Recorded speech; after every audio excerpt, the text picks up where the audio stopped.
I was sitting quietly at the table next to my 7-year-old grandson at my son's second wedding. Suddenly, the boy grabbed my hand tightly and whispered, "Grandma, I want to leave right now." I asked him, "What's wrong?" He trembled and replied, "Grandma, you didn't look under the table, did you?" I slowly lowered my gaze and froze. I took my grandson's hand and we got up in silence. "I'm so glad you're here. If you're watching this video, please like and subscribe to the channel, and tell me in the comments where you're listening to my story of revenge from. I want to know how far it has reached." I was sitting in the middle of the wedding hall, a ballroom aglow with candlelight, right next to my little grandson, the boy I love more than life itself. Today was the wedding of my son, Alex, to his second wife, Ava. My little boy, Leo, was busy pushing his red toy car back and forth across the immaculate white tablecloth. His clear eyes seemed immersed in a world of his own, where the noise of the adults around him didn't exist. I looked at him, and my heart softened. I carefully straightened the tiny bow tie at his neck, a gesture as gentle as if I were caressing the memory of his mother, Maria, whose every tender smile I still remember as if it were yesterday. The soft melody of the jazz band filled the room, blending with the murmur of conversations and the clinking of wine glasses. The ballroom was decorated with impressive luxury, with arrangements of pristine white roses on every table, and the candlelight reflected on the gleaming silver plates. I looked up searching for Alex. He was busy going from table to table, toasting to thank the guests with a radiant smile that seemed to want to hide the emptiness I knew he still carried in his heart since Maria left. In the distance, Ava, my son's new wife, stunning in her beaded wedding dress, posed for photos with her friends. Her smile was perfect, without a single cloud, as if the whole world belonged to her. I looked at her and felt something strange in my chest, a weird sensation, but I tried to ignore it, telling myself I was just being overly sensitive. Waiters moved gracefully between the tables, serving more wine, clearing empty plates, and arranging the napkins. An elderly couple sitting at our table turned to me with a kind smile. "How fast Leo is growing up. How old is he now, Betty?" I smiled and replied in a soft voice, "He just turned 7. Time flies." Then I turned to cut a small piece of cake to give to Leo. The boy looked up, his eyes shining with gratitude, but he immediately lowered his head again and continued pushing his toy car as if only that toy was the place where he felt safe. Suddenly, Leo stopped. His little hands stopped pushing the car, and his round eyes looked at me with a seriousness that was not normal for him. I was a little startled. A bad feeling ran through my body. He grabbed my hand tightly. His little fingers were ice cold. In an urgent voice he whispered, "Grandma, I want to leave right now." His voice trembled as if he were holding back a fear he couldn't explain. My heart raced. I leaned over him and put a hand on his shoulder. "What's wrong, my boy? Tell me what it is." Leo shuddered, pressing his lips together. And then he whispered so softly that I had to lean my ear closer to hear him. "Grandma, you didn't look under the table, did you?" His words were like a cold knife that went through my chest. A terrible anguish began to grow inside me, making it hard to breathe. I tried to stay calm and stroked his hair, but his gaze, the panicked look of a boy of just 7, prevented me from ignoring it. "It's okay, my love. Let your grandma look," I said, trying to make my voice sound calm to soothe him, although I felt my own heart was pounding.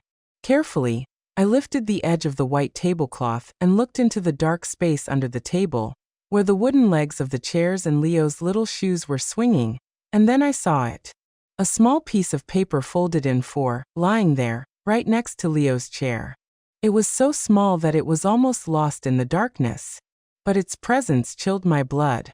Leo huddled against me, his little hand gripping my arm as if seeking refuge. I felt his agitated breathing. Every tremor seemed to tell me that something was very wrong. I crouched down completely, and with a trembling hand, I picked up the paper. The people around us were still laughing and toasting, but at that instant my entire world shrank until it was just me, Leo, and that damned paper in my hand. I unfolded it. The dim candlelight on the table was enough to read the scribbled words. Table 8. Add shrimp to the child's serving. A few words, but they were like a direct punch to my heart. I felt the blood turn to ice in my veins, and the air get stuck in my chest. Leo is severely allergic to shrimp, something my whole family knows perfectly well. A single piece of shrimp would be enough to put his life in danger. Who could have written this? Who could be so cruel? Right on my son's wedding day. I squeezed Leo's hand, feeling his little fingers tremble in mine. I stood up abruptly, not caring about the surprised looks from the people around me. The elderly couple nearby stopped talking and looked at me with concern. I hugged Leo with all my strength, as if I feared he would vanish if I let him go. The laughter and music continued, but for me, everything had become a heavy, suffocating silence. Memories of other times flooded my mind, taking me out of that gleaming wedding hall and back to the years when our family was whole. I once thought my son's home would always be filled with laughter, but life, like a sudden gust of wind, extinguished that flame of happiness, leaving me with scars that would never heal. I remember Maria, my first daughter-in-law, like I remember the morning sunlight streaming through the window at dawn. Her smile was tender and warm. She always made me feel like I was in the arms of a true daughter. Maria never raised her voice, never did anything that worried me. She was one of those people who just by looking at them made you feel at peace. I still remember those very windy afternoons in the suburbs of Phoenix, when I would arrive at Alex and Maria's little house. The laughter of Leo, who had just started to walk, echoed in the backyard as he chased a colorful rubber ball. Maria would be on the porch with a basket of freshly picked vegetables, smiling as she watched her son. "Mom, Betty, try the chili I made. See what you think," she would often say to me, her voice full of pride as she placed the warm bowl in front of me. I would sit there eating and talking with her about simple things while Leo crawled on the floor clinging to an old toy car. But the most beautiful and also the most painful memory is the night Leo became very sick. He had a very high fever. His little body burned, and his eyes could barely open with no strength left even to cry. Maria held him while tears rolled silently down her cheeks. "Mom, Betty, I'm so scared," she whispered, her voice trembling. I sat next to her, taking turns to place damp cloths on his forehead, trying to calm her. "Don't worry, honey. The boy is strong. He's going to be okay." But inside, the worry weighed on me like a stone. I stayed up with Maria until dawn, when the first rays of sun appeared, and Leo's fever finally broke, and he fell asleep in his mother's arms. Maria turned to me, her eyes red, but with a faint smile. "Thank you, Mom. Without you, I don't know what I would have done at that moment." I just took her hand and squeezed it tightly, as if I wanted to tell her that I would always be there for her and for Leo. I thought that this little family would be happy forever, like a song that never ends. But then one fateful afternoon, everything fell apart. The phone rang while I was washing dishes in the kitchen. The cold voice of a police officer came through the line. "Mrs. Williams, we regret to inform you that there has been an accident." I don't remember how I finished hearing the sentence. I just know that my hands were shaking so much that I dropped a plate on the floor, and it shattered. Maria was gone in an instant when a truck that lost control hit her car on the highway outside the city. I stood there paralyzed, feeling the world crumble in front of me. Maria's funeral was on a day of torrential rain. The drops fell nonstop as if the sky was also crying for her. Leo, who was only 4 years old then, was in my arms, confused, looking at everyone with his innocent eyes, not understanding what was happening. "Grandma, where is my mommy?" he asked in his little voice. I hugged him tightly, swallowing my tears, and whispered, "Your mommy is in a very beautiful place, my love." But inside I felt shattered. Alex, my son, collapsed in front of the coffin, his shoulders shaking, and he couldn't say a word. I knew he was trying to be strong, but his gaze was empty, as if a part of his soul had gone with Maria. After that tragedy, Alex changed completely. He buried himself in work. He would leave home very early and wouldn't return until Leo was already asleep. I understood that he was running away, trying to fill that immense void in his heart with endless days of work. But Leo, my poor boy, suffered the most. He started talking less. His gaze was often sad, as if he was waiting for a miracle that would bring his mother back. I became his only support. I took him to school every morning and sat by his bed every night to rock him. "Grandma, tell me a story about my mommy," he would often ask me. And I would tell them to him in a choked voice, talking about the times Maria sang to him to sleep, how she cut his fruit into little pieces to make him his favorite dessert. Each story was an attempt to keep Maria's image alive in Leo's mind and in my heart. Lucy, my adopted daughter, also became an essential part of those days. With her warm heart and skilled hands, she would come to the house often, bringing coloring books or cookies she had baked herself. Lucy loved Leo as if he were her own little brother. She would carry him, teach him to read, or sit for hours with him at the table to help him with his clumsy drawings.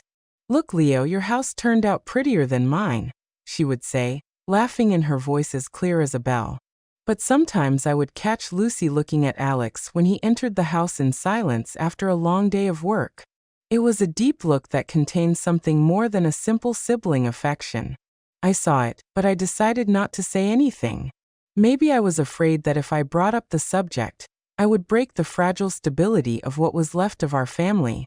Alex's house slowly became devoid of laughter. But thanks to Lucy and Leo, the family flame remained lit, even if it was weakly. I did everything possible to keep that flame from going out. But in the depths of my heart, I knew that both Alex and I lived with wounds that had never healed. Every time I saw Leo sleeping, I saw Maria's features on his little face, and my heart would ache again. The memory of that afternoon is still as clear in my mind as if time had not passed. I was sitting in my small living room listening to the sparrows singing in the yard with a heart full of mixed feelings. It was the first time my son Alex was bringing Ava home to introduce her. I tried to open my heart. I tried to see this young woman through the eyes of a mother who wants her son to find happiness again after so much pain. But deep down, I couldn't shake a feeling of unease like a cold wind that made me shiver. That afternoon, Alex arrived later than usual. I was in the kitchen preparing the tacos that Leo loves so much when I heard the door open. Alex came in with a strange glow on his face. His eyes lit up as they were in his youth when he used to talk about Maria with a passion he couldn't hide. "Mom," he said in a choked voice, leaning against the doorframe, "I want you to meet someone." I stopped what I was doing and looked at him, feeling a bit of nervousness. "Someone special?" I asked, trying to keep my voice calm. Alex smiled, a smile I hadn't seen in a long time. "Yes, you're going to like her very much," he said, full of confidence. I nodded. I wiped my hands on my apron, trying to hide the worry that was starting to grow in me. After Maria, I wasn't sure anyone could fill the void she left, not only for Alex, but also for Leo and for me. That night, Ava appeared. She entered my house in an elegant light blue dress, her hair perfectly styled in waves that framed her face, and her lips painted a soft red that curved into a smile.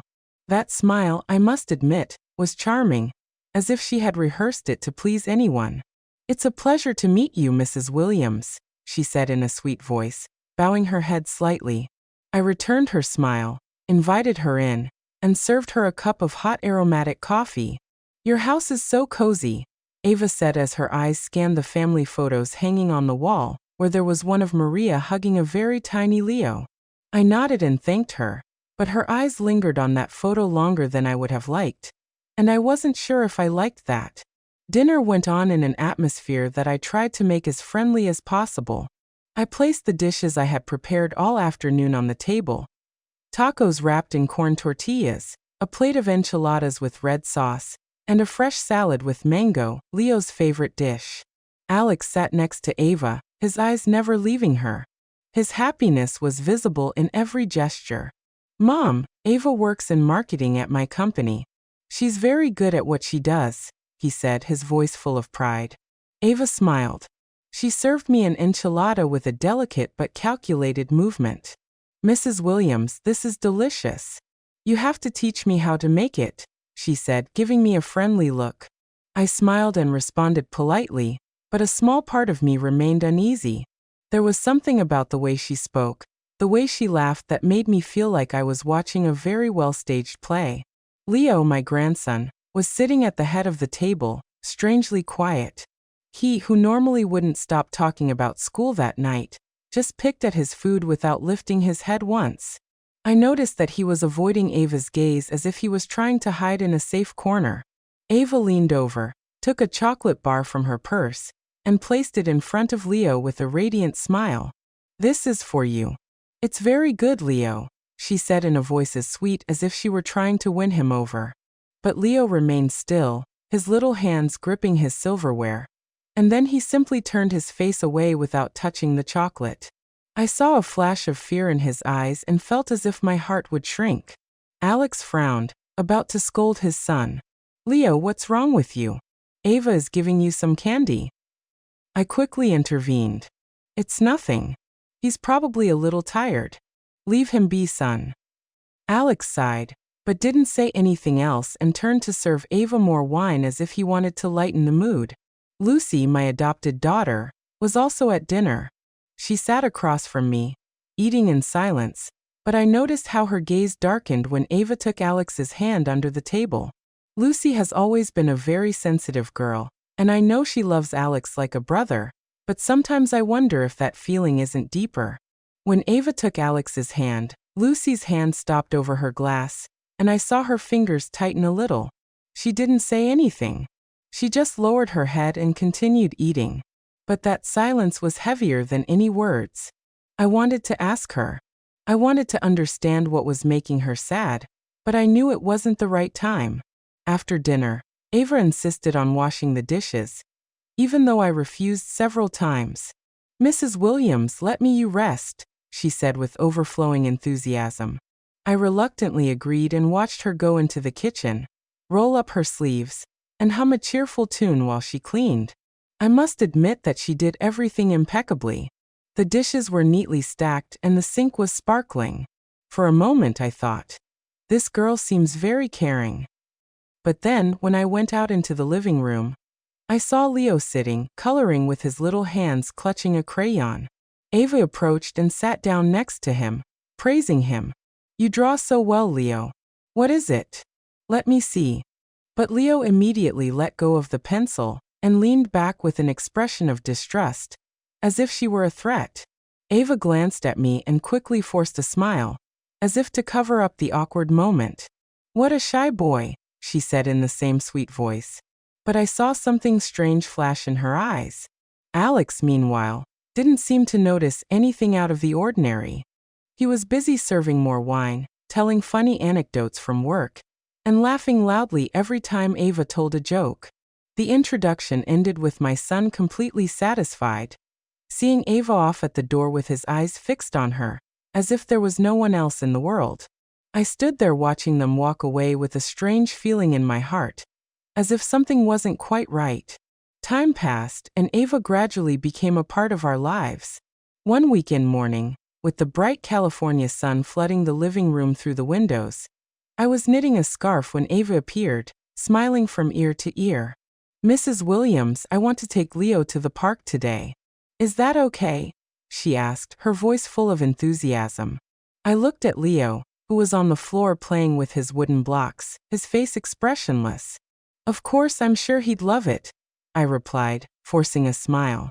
Even though I felt a little doubt inside, Alex had gone to work, and I thought maybe a little fresh air would do Leo good. Ava took Leo's hand and led him toward the door, while I watched them go with a strange heaviness in my heart. When they returned, Ava came in with a triumphant smile. He had so much fun. He wouldn't stop going down the slide, and he even asked for another ice cream, she recounted, her voice full of excitement. But when I looked at Leo, I saw that his shirt was dirty with some dried dirt stains on the blue fabric that I had ironed myself that morning. He was silent with his toy car in his hand without saying a word about his outing. "Did you have fun, my boy?" I asked, crouching down to stroke his hair. He just nodded slightly, looking away. I wanted to ask him more to know why he was so quiet, but Ava intervened with her always sweet voice. "I already told you, Mrs. Williams, he loved it." I nodded, but inside me,